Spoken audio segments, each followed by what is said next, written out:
I was brought up in Australia, left it when I was about 20, something like that. So most of my childhood was there. And we were a tight little family. One of the interesting things I realized about it is that as I got older, became interested in art and history and collected books on all of this.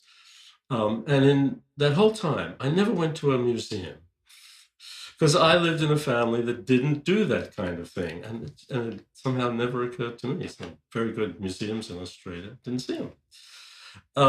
But somehow it settled in my mind over time that archaeology was something I was interested in, and kind of the Near East in general was my target. I was very influenced by some of the really quite good books on archaeology that came out, especially what was his name, Kerem, Gods, Graves and Scholars. And I guess in my early teens, I was inspired by that book, which had described, amongst other things, the burning of Babylon in some terrible siege. And so in a paddock between our house and someone else's house, an open field, I built Babylon using the walls of Babylon, using bricks, real bricks, just wall segments, and then dug a river around that and got the hose in it running. So it was very nice. No buildings, but still. And then I thought, well, the sack of Babylon, they burnt the city. So I started a fire. And it was the height of the bushfire season in Sydney, and the paddock was covered with dry grass. So the fire went really quite well. I thought, this doesn't look good. And fortunately, an elderly lady who was our neighbor appeared at her fence with a hose and rapidly quelled the whole thing. So you see, archaeology had certainly got a hold on it. Dangerous, really. Then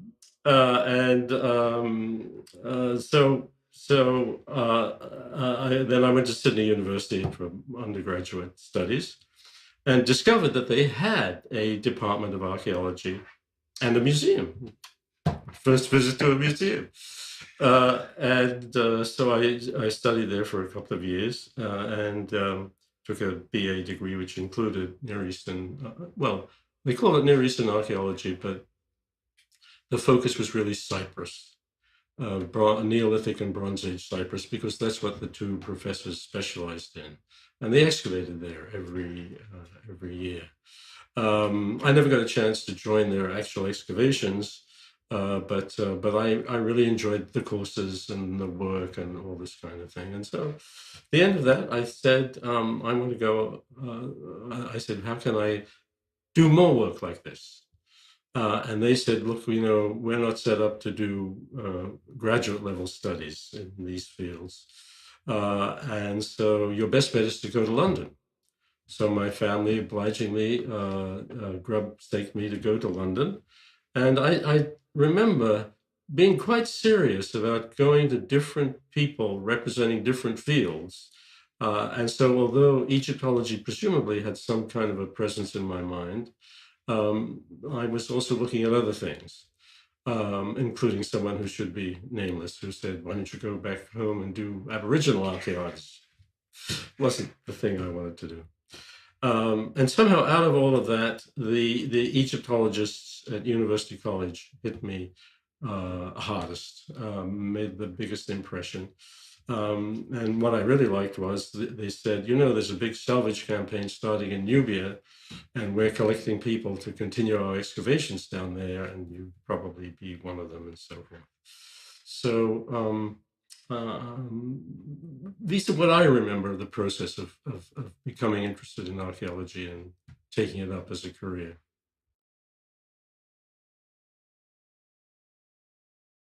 Being a student in Egyptology at UCL was a very important experience for me First of all, it meant that I, like other students, was involved with the Petrie collection in University College London, which is a fantastic, not so much art historical collection, but an archaeological collection that it would be hard to surpass, really.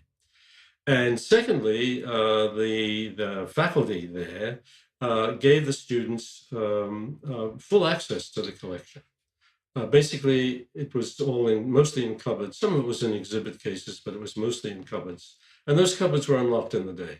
And you could go in at any time and sit down, open a cupboard, and examine and record the ceramics that's there, or the seals, or whatever it might be. So it was a very open kind of situation. And I think I was also very fortunate in the Egyptologists who were there and who taught us. Brian Emery was the senior professor, and he went out to Egypt. Well, in those days, he went to Sudan. The British were in bad odor in Egypt, so he was working in Sudan, but on an Egyptian-style site. And he lectured on Egyptian archaeology and architecture. R.O. Faulkner, that's who it is. He taught Egyptian. So we had like Gardner's ideas through the medium of one of his closest associates. And Anthony Arco was more the archaeological side and the prehistoric side and the Sudanese side. So I learned a great deal from their teaching. And it also gave me access to the opportunities for working in the field in actually Sudan, because that's where they were. But at just about that time when I came in, Egypt was experiencing the big problem of the new dam at Aswan and the great reservoir it was going to create in the northern part of Nubia, which was part of Egypt. And so they said any institution who helps us in the salvage campaign is guaranteed a concession in Egypt after that. So you got the opportunity to work in the salvage campaign, and at the same time, Egypt was starting to open up in terms of accessibility to foreign sponsored projects. Professor Emery had a long-standing excavation going at the site of Buhen in the southern part of Nubia, which was part of Sudan politically. And he typically took students out for multiple seasons, sometimes, depending on how long you were working at being trained at University College. And I spent, in fact, 3 seasons in the field with Emery, first in Sudanese Nubia at Buhen, and then in Egyptian Nubia, because the Egypt Exploration Society undertook to do a kind of archaeological survey of Nubia as a whole, in order to assess what sites were still there and what was their nature and date and things of this kind. So I was working with Emery on a big monumental fortress site at Buhen, and then I also worked on the survey, so I saw a tremendous amount of Nubia and its archaeology and the ancient Nubian artifacts as well as Egyptian. And that's always been very important to me because I've always kept up a strong interest in Nubia. And I think if you become very familiar with a non-Egyptian culture, it's a great way of comparing what goes on in 2 geographically close nations, and yet we're going on very different trajectories. And I'm not sure that, all Egyptologists develop that kind of perception of the world outside of Egypt. And I certainly, first Cyprus, Sydney, and then Nubia in the survey. I didn't see so much of what was going on overall. There were many projects in Nubia at that time, and also some gigantic conservation processes going on. In fact, many of the stone-built temples and even rock-cut temples that were left there by the ancient Egyptians when they had occupied the region were literally dismantled and shipped up to Aswan. Some stayed in Aswan, they were rebuilt. Others were given to institutions. Metropolitan Museum ended up with the Temple of Dendor, which is a great little monument. But I wasn't directly involved in that. My my most vivid memory is attests how your senses kind of get jangled. While I was working in Nubia, I guess the third season, I received a letter from Fro Rainey, who was then the director of the University Museum in Philadelphia. And they were looking to recruit an archaeologist to work in Egypt, an Egyptologist, but one who worked archaeologically, which is what they wanted to get going again in Egypt. And he was also involved in the committees that organized the salvage campaign. And I wrote and said I was interested. And then I got a telegram while I was at Buhan, and it said, I will be at Abu Simbel on such and such a day. Please meet with me, Fro Rainey. So I did what you would do out there in the wilds of Nubia. I hailed a taxi in Wadi Halfa. He drove me to the frontier. We shook hands with all the frontier guards who couldn't have cared less about us, and they waved us on into Egypt. So I finally ended up on the wrong bank, of course, to Abu Simbel, which I could see literally gleaming over there. And I said, how do I get across? And they said, oh, this little old man in his canoe will take you across. That's what he does. So we went over, and there was a houseboat. There was Rainey. We sat down together. We talked for probably a couple of hours. And then he said, well, it was interesting to meet with you. We'll be in touch. So I went back to Buhan. And to this day, I cannot remember a single thing that I said or he said. But we talked at length. Really, a few weeks later, I got another letter or telegram from him saying, we'd like you to consider taking a position at Penn. And so, life for Egyptologists, especially archaeological ones back then in the 60s, earlier part of the 60s, was kind of very different from what it was now. First of all, there weren't that many Egyptologists who were interested in an archaeological career as distinct from epigraphic or philological. And secondly, it was a very small community, so people got to know you and get a good or a bad idea of what you were like. And so I think that all contributed to the fact that, I hadn't finished my PhD, which I was actually writing at Cambridge, not at University College anymore. And I was kind of relatively young and untried, but there was Emery to say, he's worked out well with us. He'll probably work out well with you. And so, as an incredibly junior figure, I was offered this position at Penn, and I accepted it. And so that was my most memorable contact in Nubia. But the experience of the archaeology was, in a formative sense, very important to me, and kind of gave me a model for the future. So I would try to deal with things and with students and things of that kind. I guess that after my work in Nubia and my studies at University College in London, that working at the University of Pennsylvania and the University Museum was the next major impact on the way I thought about Egypt, the way I thought about field research could be carried out in Egypt, and how you would present Egypt to students. Because at Penn, there were a relatively large number of students some of whom wanted to specialize in ancient Egypt, others were just interested in taking courses on it. So right from the get-go, I was busy teaching students at various levels. My faculty appointment was in what was then called the Department of Oriental Studies, where we had Judaica, Southeast Asia, all kinds of different fields. And that was an interesting part of the experience. But my main sphere of activity was the University Museum itself, which, as probably many people know, has a very fine Egyptian collection, both archaeological and art historical. And so it was really quite an impressive collection to be in contact with and to be actually in charge of, because junior as I was the permanent appointee. We had some distinguished senior Egyptologists who came and taught some courses, there was some senior Egyptologists who came to teach language, which I did not teach. Kelly Simpson was there for a semester or an academic year, and also Yaroslav Cherny, another very famous Egyptologist, made several visits to Philadelphia. So we got off to a pretty good start.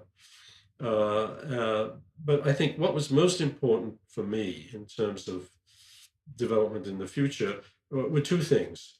I got involved with the idea of having exhibits about Egyptian material. Of course, there's a lot of Egyptian material at the Penn Museum, which is on display permanently. But the collection is huge. And so, like 1% of it is on display and 99% is in storage. And a lot of it is very impressive.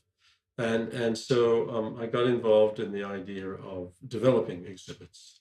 And so early on, we had one on Abydos itself. We had a division, almost the last major division. The Egyptians used to divide finds, artifacts, artworks that were made by a foreign-sponsored project, used to divide them between the Cairo Museum and the foreign institutions that were involved on that side. They've given up that policy now for quite a long time, which is a good idea to give it up. But I think we were the last major one that they did it with. So we had brought back a very large amount of material to Philadelphia, and we wanted to show that off as well. And so we did. We mounted quite a large exhibit on ancient Abydos, major site we were working at, and using a lot of Abydos material we already had in storage, and then the newer material that had been given to us by the Egyptians. And we went on from there, and we had a fairly steady exhibit program, which was mostly due to the initiative of myself, and then my colleagues as time went on.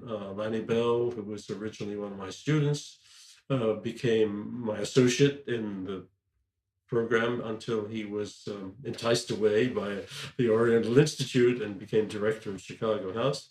And then for many years, David Silverman and I worked together. And so being at Penn opened up interest and opportunities for exhibits. Maybe not quite the career thing to do so much, because really when they had to appoint me and promote me and so forth, this was all reviewed by committees that were very academic. So they were interested in teaching, research, publication, and I think exhibits were thought of as this somewhat flighty thing. But I got a lot out of it, and the public enjoyed it. They came along and liked it. And I guess for me, the jewel in the crown was an exhibit we put together on ancient Nubia, because we happen to have a very important Nubian collection as well. And that was one of the earliest traveling exhibits that the Penn Museum actually sponsored. And we got a big grant from, I've forgotten where, but some worthy government agency. And it went to 8 cities and was well received in all of them. Got reviewed in the New York Times. And so, it was very successful. The other important thing for me then and in the future was the access to the storage collection, which was totally assigned to the relative curator. And so that became a terribly important teaching tool for me. I could take groups of students down into the storage area, not the big undergraduate groups, just too numerous, but other more serious students. Take them down to the storage area, sit them around a big long table, and if we were studying seals and scarabs, we could put out drawer after drawer after drawer of seals and scarabs from early dynastic times down to New Kingdom and late period material. And the same is true for everything else: ceramic, tools, weapons, mortuary equipment. And so that really impressed me with the value of providing senior students, seriously interested students, with access to that kind of material. I think they've kept up that tradition at the University Museum, which I left in 1995. But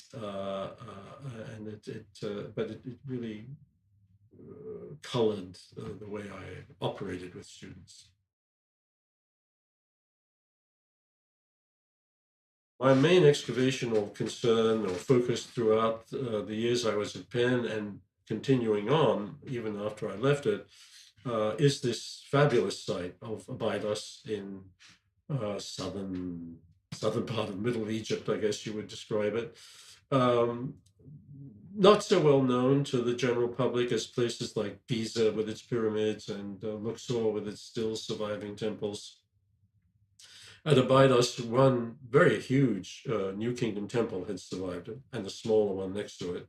But the rest of the site was pretty much buried under debris and sand and things of this kind. So it was more of an enigmatic place.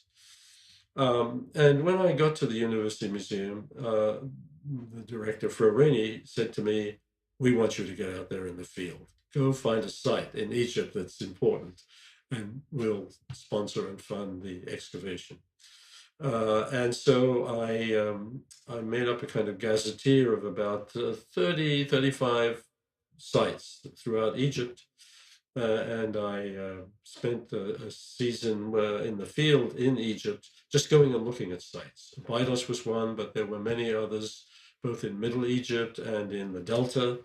So I got a good idea of what the nature of Egyptian archaeology was at first hand. Because remember, up to this point, I'd been in Sudan and Nubia, which is a very distinctive and different place. And there were some sites that were still very impressive, or at least very intriguing. And Abydos came under the category of very intriguing. And then there were others, and you thought, how could anyone do anything with this site? You know, sitting in the middle of a village in the Delta or something like that. So it was a very good introduction to what Egyptian archaeology would have to be all about. And of course, excavators have been working in Egypt for a very long period. Foreign excavators as well as Egyptian ones. But for me, this was all very new. And Abydos, when I came back home and had to write it all up and then make a suggestion or recommendation to the Penn Museum, Abydos just emerged at the top of the pile. And I think I was honest about the reasons that I presented. I felt there had been many early excavations at Abydos, so we knew a lot about it archaeologically, but the site presented lots of difficulties for excavators. And secondly, those early excavators really did go back to the end of the 19th century and through the early years of the 20th century, and their work was more intriguing than revealing. So they opened up all different parts of the site and indicated there's something important here and here and here. But then their presentation of what they did and what they found was often, you couldn't get a grip on what it is they were working with. So there was that idea that there's a lot to do there. And secondly, I thought it was very important that the nature of the remains at Abydos were tremendously varied. And there are temples, for sure, and other cultic structures all over the place. There are vast cemeteries, which has always been a happy hunting ground for Egyptologists because they're relatively easy to excavate, and you get things that are intact sometimes. So there are many cemetery sites. But there were town sites. There was actually the remains of a very large town site. And so what attracted me most to it was the fact that you've got this range of different site types, many different periods represented, intriguing possibilities opened up by earlier excavations, and the sense that if we followed up on them, we would learn much more than they learned about these places. All of that was impelling me towards Abydos. There are other sites that sometimes fitted into these categories, but I didn't see any of them that had the range and the accessibility of Abydos. And then there is, I think, a third factor that I didn't mention in my recommendation, but that is the site looked like Wuhan. With its low desert location, its very rich archaeology, and then the distant cliffs rising behind it. So I think there was a certain affinity there that helped me to make up my mind.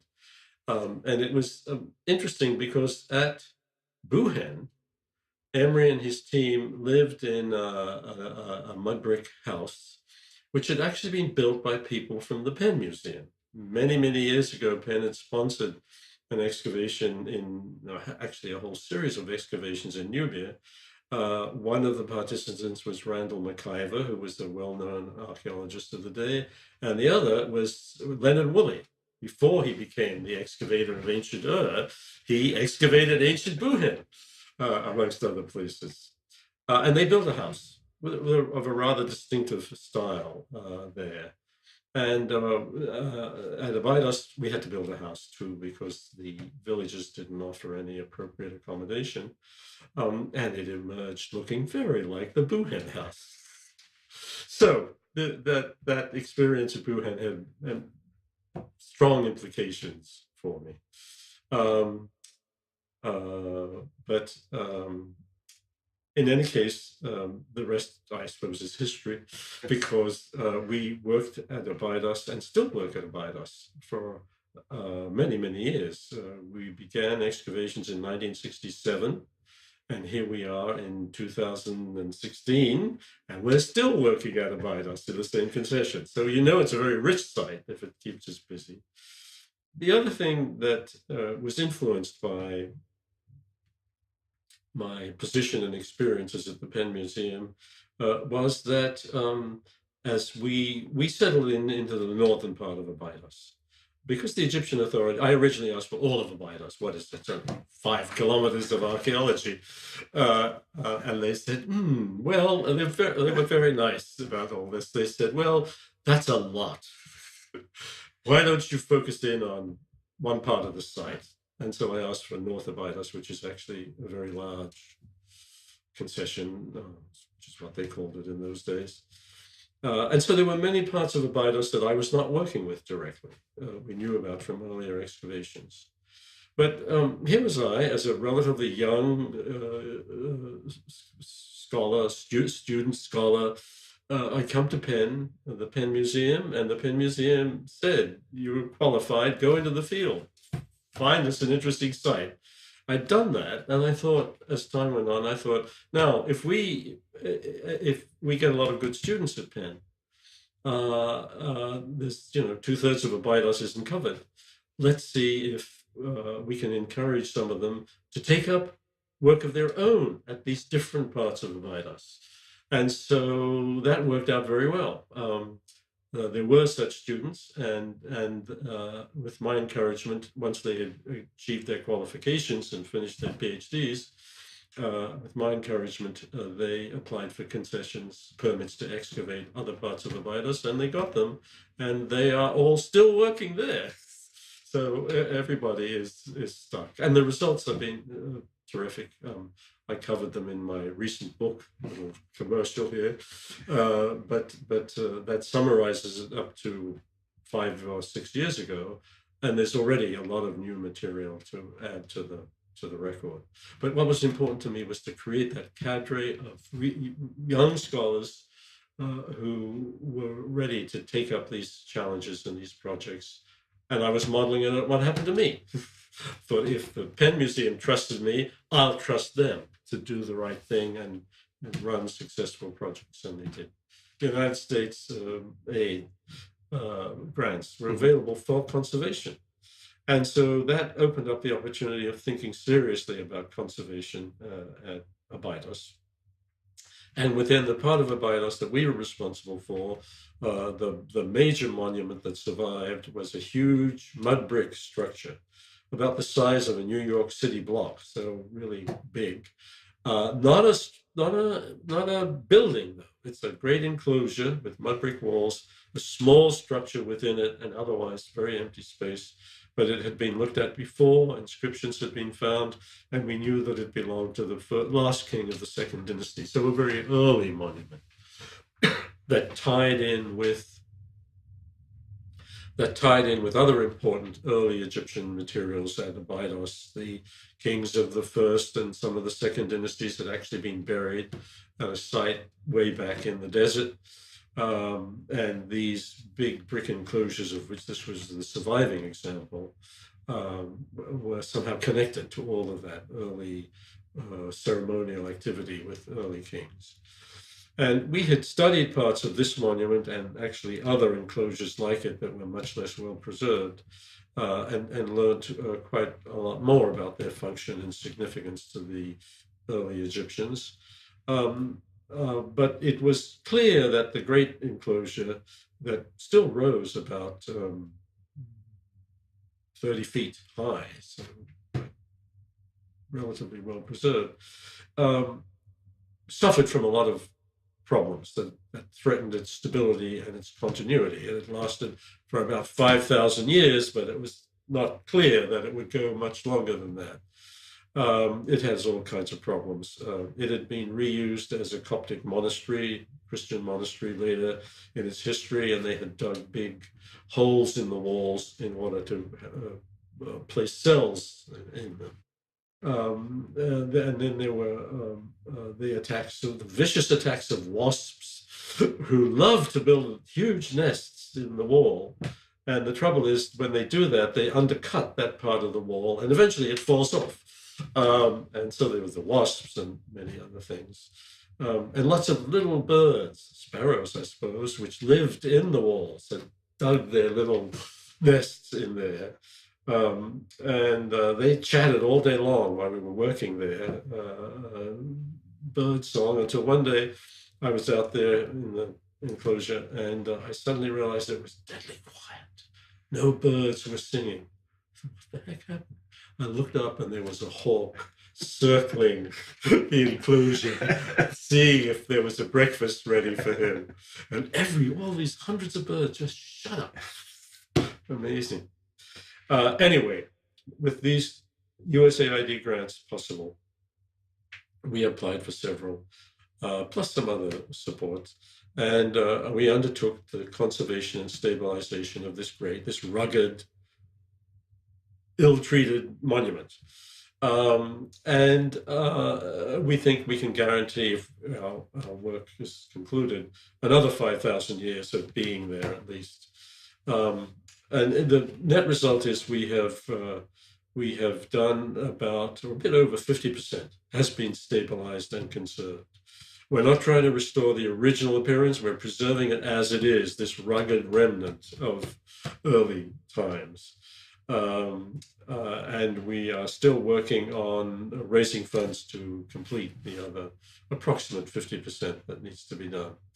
So it's true that at Malgana, I didn't want to get involved in conservation and things like that. We left the site undisturbed. But at Abydos, we had this long-term commitment. The opportunity for funding came up, so we felt we should really follow up on that. One of the very satisfying things about working at Penn was the quality of the students who came and those who chose to be specialized in Egyptology, and that gave us the capacity to encourage them to develop their own projects at Abydos, which they have done. And so throughout those years at Penn, from 64 to 1995, I was busily teaching different generations of students and also a larger student body interested in Egypt and hearing about it. And people ask me, and they say, you must be a good teacher to have brought all those students there. And so many of them went on to get degrees in Egyptology and got out in the field and all the rest of it. And I say, yes, I must have been. But I actually have no idea. I mean, you asked me, what's your philosophy of teaching? What ideas did you have? I just thought, I want to talk about ancient Egypt, and I want to talk about what intrigues me about it and all the things I discover about it, and at the same time give people a good grounding in basic areas like Egyptian archaeology, Egyptian art history. My colleague, faculty member, you normally taught the language, so that was covered by them. But I don't know. I think you need to talk to my former students and asked them what was it. Because what I remember is the enthusiasm with which I tackled the topic. That I remember. But what aspects of the way I presented material and ideas resonated with people, it's not clear to me. I think one of my greatest experiences, both at the Penn Museum and the University of Pennsylvania, and then later at the Institute of Fine Arts of New York University, where I went for another 20 odd years or so. I think really working with students who were dedicated to the study of ancient Egypt in many different fields, and who were really and are really quite brilliant people. There was a very rewarding experience for me to be working with students of that caliber. And that's true both at the Penn Museum and then later at the Institute of Fine Arts. And I think if you said, well, if you want to rank your achievements in some kind of way, those very successful students would be first. All these other things I've talked about are obviously very important and very significant for me, but the student experience really counts for me. And I'm glad to say that many of them have developed quite good careers since then. Some of them are curators in the Egyptian department at the Metropolitan Museum. Others are at major universities like Penn, Michigan, Brown, Toronto, some other places that I can't recall right now. And I did have one particularly interesting student that would be well known to the general public interested in ancient Egypt, and that's Zahi Hawass, who got a Fulbright fellows. He worked with me at Abydos for one season. He was the inspector assigned to represent the antiquities organization on site. Every project has its Egyptian inspector who was there to represent the interests of the Ministry of Antiquities as it is now, or the antiquities organizations in earlier days. And so we met a lot of our Egyptian colleagues that way, and Zahi was there for one season as a fairly junior inspector. And then he got a Fulbright and opted to come to Penn and study with me and my colleague, David Silverman. And he was really a model student. He didn't want any concessions made to him. And he worked very hard, both at taking courses, which is what you have to do with an American PhD degree, and then developing a thesis topic and writing it up. And it was on Giza because he was very interested in that. So he wrote a very good dissertation and got his degree and went back to Egypt. And he was on leave, I guess, from the Antiquities Organization and took up positions in the Antiquities Organization again.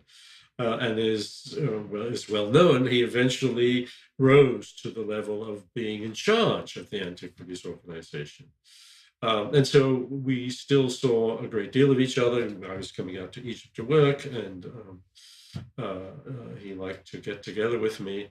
And that was a very warm friendship that has persisted to this day. During his tenure as person in charge of the Antiquities Organization, he made terrific changes. He secured much better funding from the Egyptian government for the Antiquities Organization. He upgraded the status and the benefits of the staff, the inspectors and other people who were spread throughout Egypt. It's a very large organization. He sought and encouraged foreign-sponsored projects to create field schools for Egyptian inspectors, archaeological field schools. And he took a very great interest in making sites even more accessible to tourists than they had been before, and with a lot of enhancement of not just the external appearance, but also he solicited advice and contributions as to their stability. Like the Great Temple of Karnak has a very serious problem as do other monuments in Thebes, with underground water, which both weakens the foundations and also creates salts which penetrate up into the stonework and damage the reliefs and so forth and so on. And there were certainly institutions ready to help out with this, but Zahi was very supportive of these initiatives. So now there is a whole subsurface draining system in the monumental zone at Thebes, which has improved the stability of the monuments a great deal. So he achieved a great deal. I mean, I have lived through many heads of antiquities organization in Egypt, and they've always been cooperative and thoughtful, while, insisting on people following the regulations and the protocol that's required if you want to excavate in Egypt. So I was, always impressed by the person in charge, but Zahi really elevated it to a new plateau. And I think, although he's retired now and conditions in Egypt are a bit difficult for the Antiquities Organization and everyone else, I'm sure eventually that will stabilize out. I should mention, though, that even things are difficult for the Egyptian government and the Egyptian population as a whole, their hospitality towards foreign-sponsored projects is still completely the same. Projects like ours and all the others I know of all can secure their permission to carry out their work, and with the full cooperation of what is now the Ministry of Antiquities.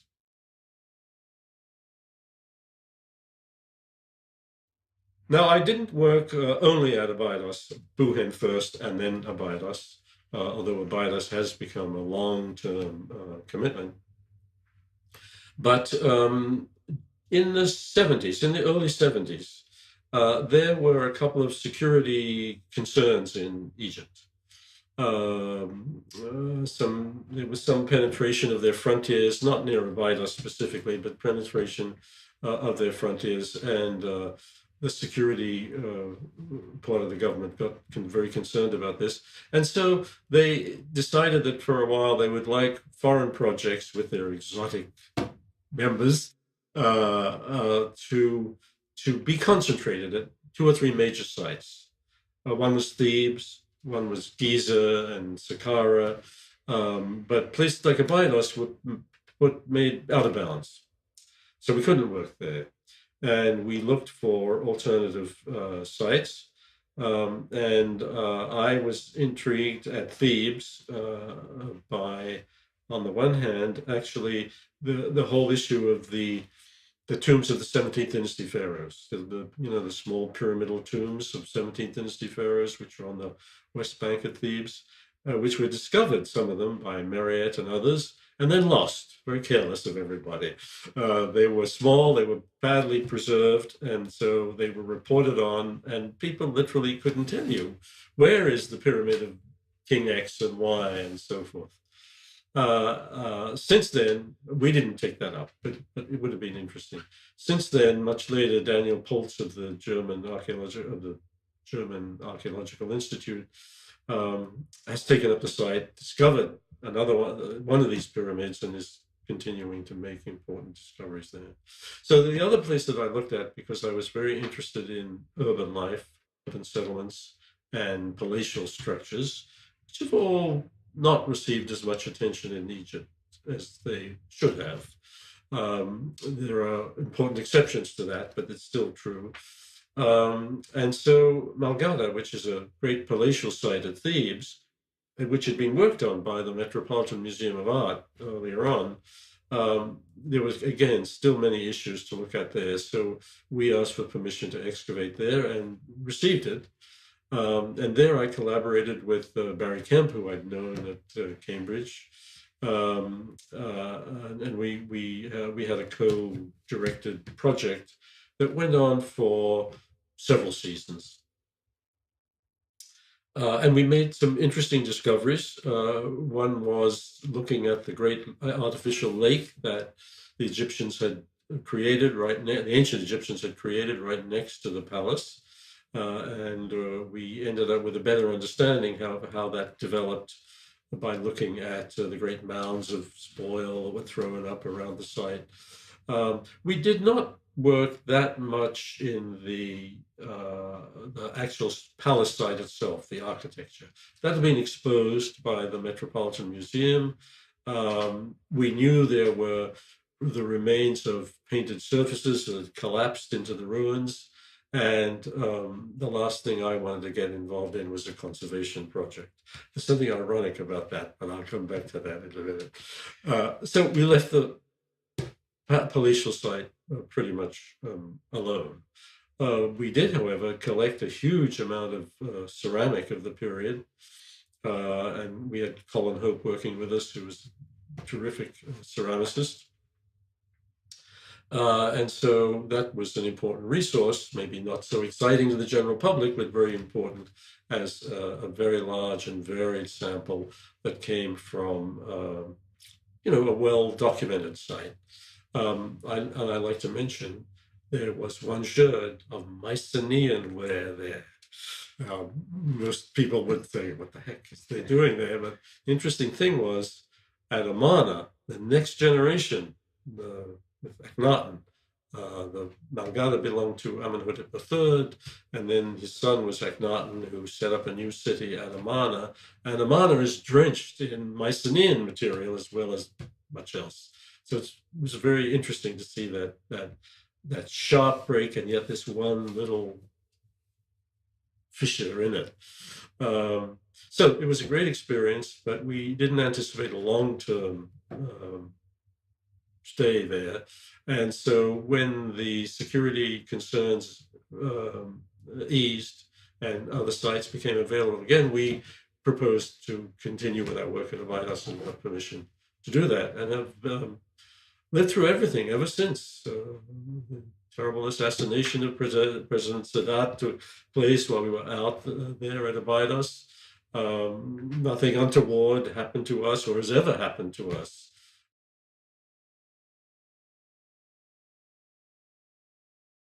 Been involved now in Egyptian archaeology for quite a long time. So one might wonder what kind of changes have taken place in the practice of archaeology in Egypt, field archaeology. And there have been changes in some ways, and in other ways it's got a kind of continuing tradition. If you walked on to the site of Abydos when we were there one day working, you would see site supervisors overlooking the work. You would see a large group of local workmen and also smaller groups of specialist workmen, local workmen from the surrounding villages, specialist workmen coming from another part of Egypt where there's a tradition of archaeological work for projects. You would think you were looking at a Petrie excavation way back in the early years of the 20th century. So that's the continuing part of what's going on. But what it says is there are certain ways of doing things in Egypt that are good. They work well with the conditions. So even today, you have these lines of older boys carrying the spoil away from the excavation and dumping it. When I started, everyone used everyone used baskets. And then there was a daring innovation of using small metal buckets, for which continues. But the specialist workmen are very good. The rest of the workforce is good at what it does. We've had a series of very good foremen over time who've each been with us for many, many years and are kind of leaders of the workforce. These are just conditions that continue. On the other hand, there have been major changes and innovations. Technology is now deployed to very great effect for archaeology in Egypt. This includes much enhanced surveying technology. You can do you can do a great deal more with mapping a site, mapping remains, and so forth, and also subsurface technology that actually enables you to see what's in areas which have not been excavated. This has been really dramatic at Abydos, because out there in the desert, there are these huge cemetery fields with chapels set above them, and then larger structures interspersed with them, including very early ones. And many of these, we had no idea that these were just great expanses of sand on the site. And then Thomas Herbeck, who is our subsurface consultant, went over much of the site, and you could just see the layer of the whole archaeology. You can see it. In a way, you could say, let's not touch it. But it does enables you to be very much better about your selection of where you will work. Actually, several more early remains that are quite important were located through the subsurface survey, not any other way. So there have been, from the point of view of technology, that's much enhanced Egyptian archaeology, but there are certain ways of doing things that really go back a long way, but are really still quite helpful to follow. Well, after many years at Penn, I was offered a position at the Institute of Fine Arts of New York University, which was originally set up for and held by a very distinguished historian of Egyptian art, Bernard Bothmer, who unfortunately had died around about the time that I was not nearing an end of my career at Penn, but was feeling, much as I'd enjoyed Penn and much as it had been a great benefit for me, I think I was thinking about some kind of a change. And they advertised the position that was left vacant by Bernard Bothmer's death. It has a wonderfully grandiose tone to it. It's the Lila Acheson Wallace Professorship of Ancient Egyptian Art. Mrs. Wallace was the widow of the founder of Reader's Digest. And so she was a very well-off lady. And she knew Bernard Bothmer, and she was keen to support research, especially if it involved him. And when he retired from the Brooklyn Museum, where he was the leading curator for many years, the suggestion was made that he could be given a teaching appointment at the Institute of Fine Arts. And well, all these positions have to be endowed. And so Mrs. Wallace endowed it with an endowment that would pay the salary and the benefits and be a bit more than that. And she gave it not in cash, but in Reader Digest stock.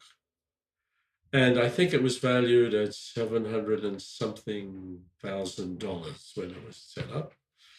And within a certain space of time, it had gone into millions of dollars. Reader Digest stock was a hot stock to have, and its value increased tremendously.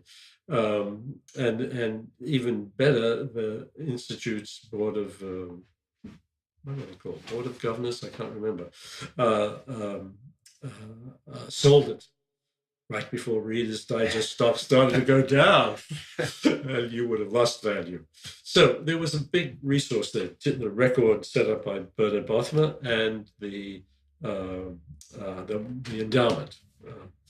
And when they advertised the position to fill Bothmer's position, I've forgotten whether they contacted me or I contacted them. But we were in contact, and they were interested to see me applying for the job. They had a number of distinguished people applying for the position, and I thought it was a bit of a long shot, because although I dealt a lot with Egyptian art, I hadn't really been trained as an art historian of Egyptian art. But I applied and went and gave a talk and had an interview and so forth and so on. And then, a little bit to my surprise, they picked me. And there were other people I thought, were very likely candidates for this position. But it turned out the Institute was interested in the fact that I had an archaeological project going.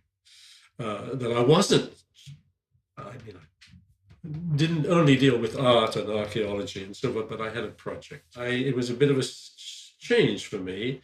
The biggest change was that we didn't have our own collection at the IFA. So my whole business of taking the senior students in to work with the collections and so forth really wasn't feasible there. On the other hand, one block away, we had the Metropolitan Museum of Art that has one of the, grandest collections of Egyptian art ever, which is all on display. They have total display policy. So whenever we were dealing with material that was in the in the Metropolitan Museum of Art, I could tell people, go over to Gallery A, Gallery X, or whatever it was, and spend some time there, make repeated visits there, and learn from the material that's available. So to some degree, that compensated for not actually having a collection anymore. But with the support of the Institute, we were able to continue our project at Abydos. We supplemented, they provided a regular stipend to run the project or maintain the project, and we sought and we gained a number of important grants.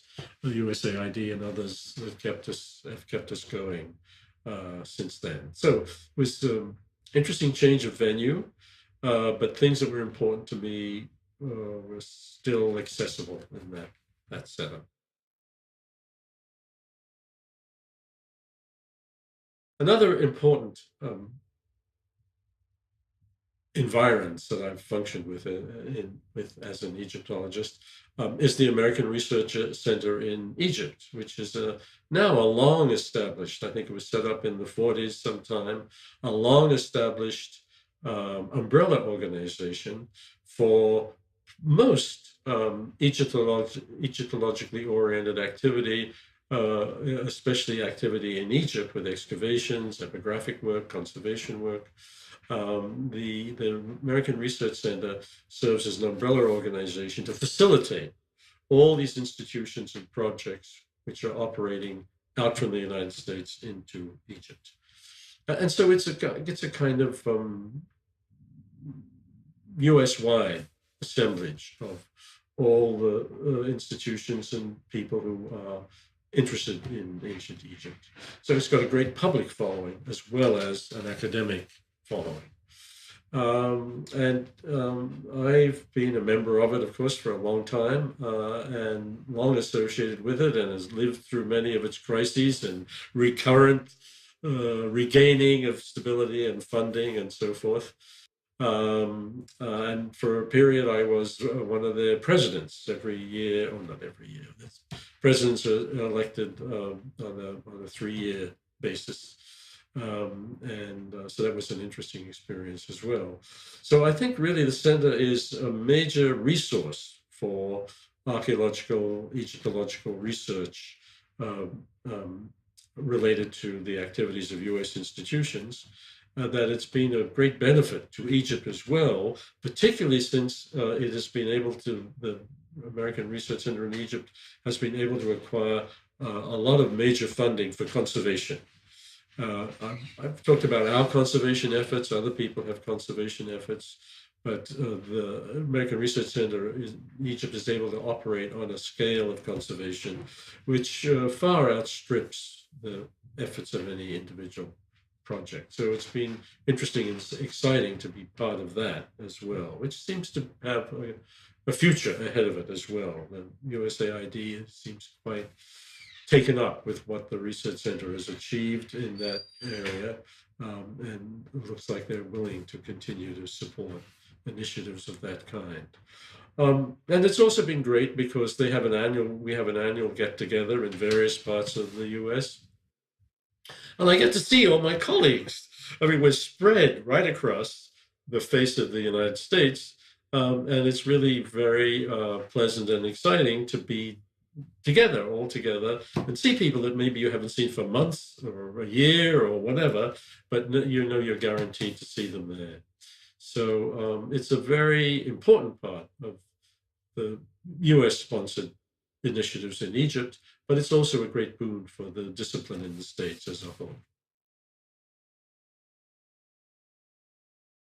So I suppose it would be good to talk a little bit about my own research and the kind of expression that it has found. Um, uh, I do feel that I made significant contributions to Egyptological research in the form of the various articles, the many articles I've published over the years, also books that I've authored or co-authored or co-edited, of which there are a number.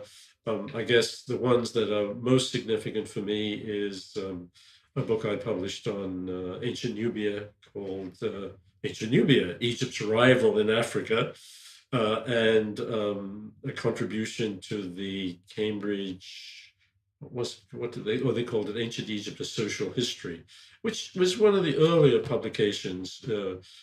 Bruce Trigger contributed to it, Barry Kemp contributed to it, Alan Lloyd contributed to it. I think it was one of the earlier publications that that did kind of highlight approaches to the ancient Egyptian society and economy as distinct from a chronicle of events, which histories of Egypt often tended to be. So I think there have been a lot of publications since then that take these broader perspectives, but I think Ancient Egypt, A Social History was one of them.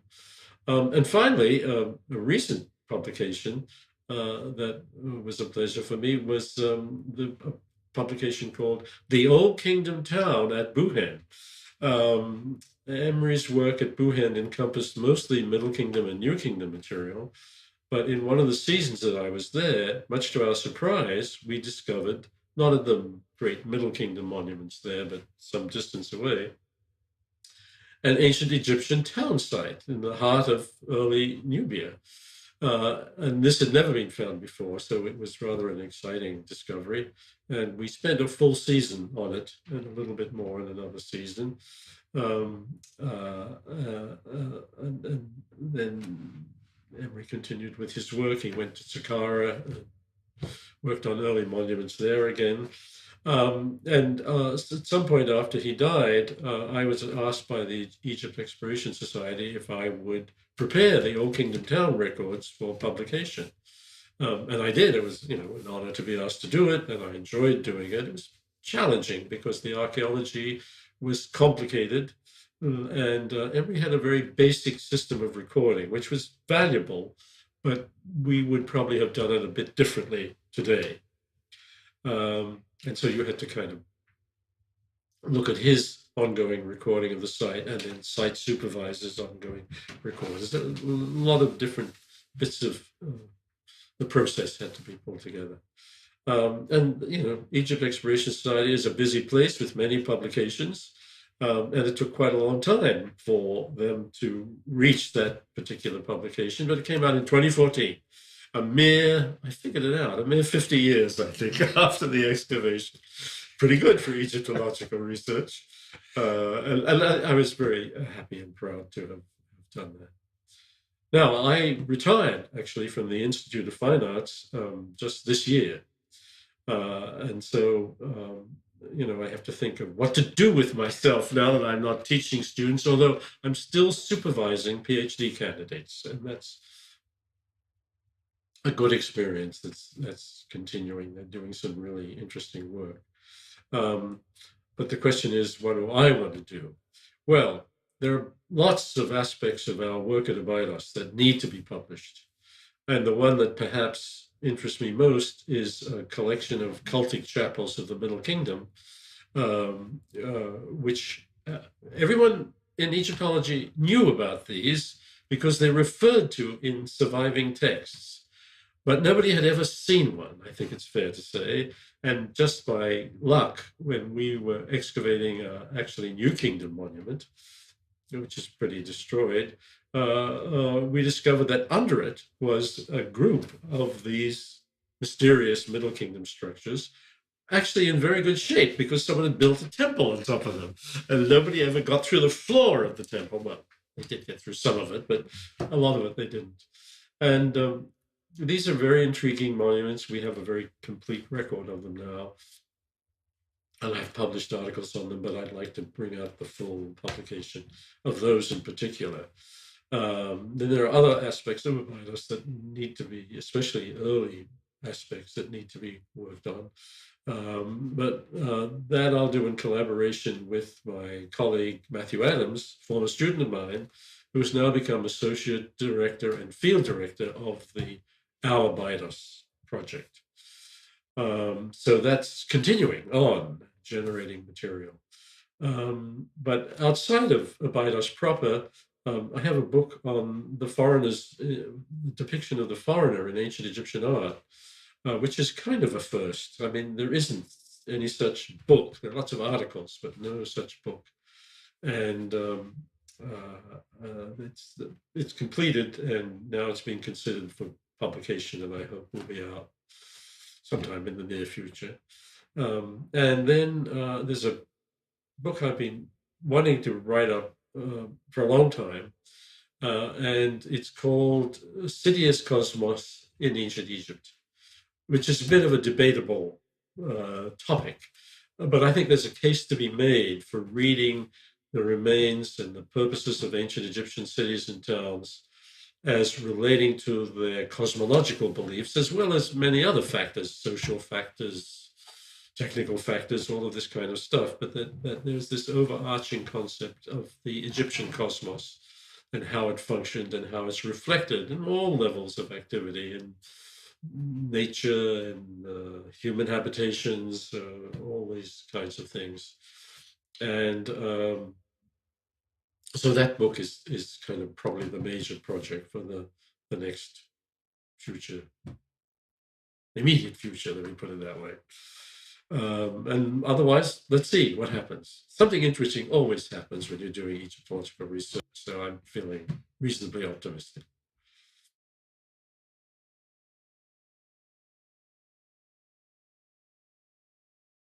I suppose it would be good to think a little bit about what's the future of Egyptology, and maybe especially Egyptological research in Egypt itself. I think Egyptology is well established as a recognized field in the US and indeed the international academic world. There are a good number of important centers of Egyptological training and research in the States. And then if you look at Europe, there is another great number of them there. And then you have other places that sponsor excavation in Egypt. So I think that as an academic discipline, Egyptology is rather strongly secure for the future. There's also a big popular interest in ancient Egypt, which is another thing to pay attention to, because first of all, the interest is a serious one, and you want to respond to it. And secondly, it's important to funding agencies to be able to present records that show that you don't just do arcane research work, but you also meet the public interest in ancient Egypt in a well-informed way. Now, if you turn to Egypt itself, I think the model for excavation in Egypt is changing. I've mentioned the fact that there are new technologies of survey, subsurface survey, in many other ways, also enhanced conservation technologies that are now deployed in archaeological and epigraphic and art historical fieldwork in Egypt. If we look at US-sponsored and other sponsored work in Egypt itself, however, I think change is going on. There are these new technologies which are being deployed in research, and that's good. But the big change, I think, is going to be in our relationships with our Egyptian colleagues. Egypt has long had an antiquities organization under various names to protect and maintain the monuments and the archaeology of Egypt, and to encourage the exploration of that archaeology. In fact, Egypt was the second country in the world to set up a government organization dedicated to the archaeological and monumental remains of their culture. The earliest one was Greek, and then Egypt, and then everybody came along, joined come lately, as it were. So it's not that Egypt has not paid a lot of attention to its monuments throughout modern history. But you have these two groups working in Egyptian archaeology. You have the foreign-sponsored projects, which I know the Egyptians appreciate what they bring in terms of the knowledge they acquire, the conservation projects that they set up, and so forth. But at the same time, you have a very large antiquities organization structure with museum curators, inspectors who work in the field and administer the different regions of Egypt, and a central office that runs this whole thing and maintains the funding and all the rest of it. And I think increasingly, and these two setups tended to operate independently of each other. The foreign projects had to, of course, apply for permission to work and to have representatives of the antiquities organization present while their excavations are carried on. But otherwise, they kind of followed their own line of direction work. And then the Egyptian colleagues, some academics in universities who taught Egyptology, others who were members of the various antiquities organization systems, we're involved in fieldwork of their own. Academic Egyptologists from Egyptian universities set up projects, just as foreign institutions did. And inspectors were charged with not just maintaining the conservation of monuments, but also protecting sites from plundering and disturbance.